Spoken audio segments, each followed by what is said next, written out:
28 বছরের শিক্ষিত যুবক স্বাগত ঘোষের রহস্যজনক মৃত্যুকে ঘিরে চাঞ্চল্য ছড়িয়েছে কুমারঘাটে। দেহ উদ্ধারের কয়েকদিন পরেও তদন্তের অগ্রগতি নিয়ে পুলিশের আনুষ্ঠানিক বক্তব্য না মেলায় বাড়ছে প্রশ্ন। গত 5 জুন ভাটে দোধপুর এলাকায় একটি জলাশয় থেকে উদ্ধার হয় স্বাগত ঘোষের মৃতদেহ। স্থানীয়দের দাবি, যেভাবে দেহটি উদ্ধার হয়েছে তার স্বাভাবিক মৃত্যু বা আত্মহত্যার ধারণাকে প্রশ্নের মুখে ফেলছে। তবে ঘটনার প্রকৃত কারণ এখনও তদন্তাধীন। এদিকে ছেলের মৃত্যুতে ভেঙে পড়েছেন মা শিপ্রা ঘোষ। তিনি দাবি করেছেন তার ছেলেকে খুন করা হয়েছে এবং ঘটনার নিরপেক্ষ তদন্ত ও দোষীদের শাস্তি চেয়েছেন। স্থানীয় বাসিন্দাদের একাংশের অভিযোগ, তদন্তের অগ্রগতি সম্পর্কে পুলিশ প্রকাশ্যে কিছু না বলায় জনমনে অনিশ্চয়তা তৈরি হয়েছে। যদিও তদন্তের স্বার্থে সব তথ্য প্রকাশ না করাটা পুলিশের অধিকার, তবু একটি আনুষ্ঠানিক আপডেট দেওয়ার দাবি উঠছে বিভিন্ন মহল থেকে।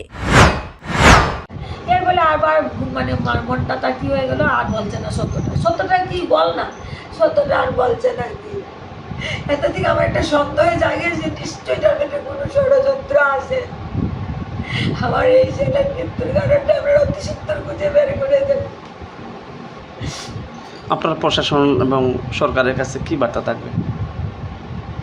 সরকারের কাছে বার্তা থাকে যে মৃত্যুর কারণটা কি, কে তাকে হত্যা করলো, কি কারণে হত্যা করলো, আসামিটা ধরার জন্য এই মাননীয় প্রধানমন্ত্রী, মাননীয় মুখ্যমন্ত্রী সবার কাছে আমার এটাই বার্তা।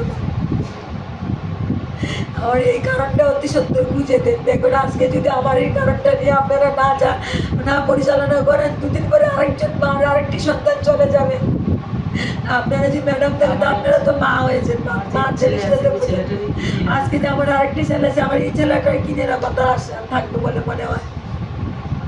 ওরা কি মনে মনে আমাদের পরিবার নিয়ে কোনো পরিকল্পনা করছে? ওটা আমি জানতে চাই।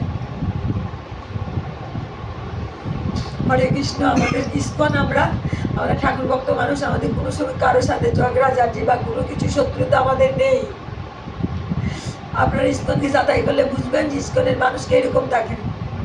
আপনি তো তার মা বলছেন। আমি তার মা, আর আমার ছেলে অতি সত্য সাধু, খুব সাধু। কোনো কিছু অপরাধ করা, কোনো কিছু কেউ মানে না জানতে কিছু বলা, কিছু আর এইসবে তো নেই। আজকে আস্থা বাড়াটা তদন্ত করে বলেন ছেলেটা কিরকম ছিল, ওটাই আপনারা বুঝতে পারবেন। আপনার নামটা বলবেন? আমার নাম শিপ্রা ঘোষ। ধন্যবাদ। স্বাগত ঘোষের মৃত্যুর প্রকৃত কারণ কি, তদন্ত কত দূর এগিয়েছে এবং পরিবার কবে ন্যায্য বিচার পাবে, এই প্রশ্নগুলোর উত্তর জানতে অপেক্ষায় রয়েছে গোটা এলাকা। রিপোর্ট, সংবাদ প্রতীক্ষা।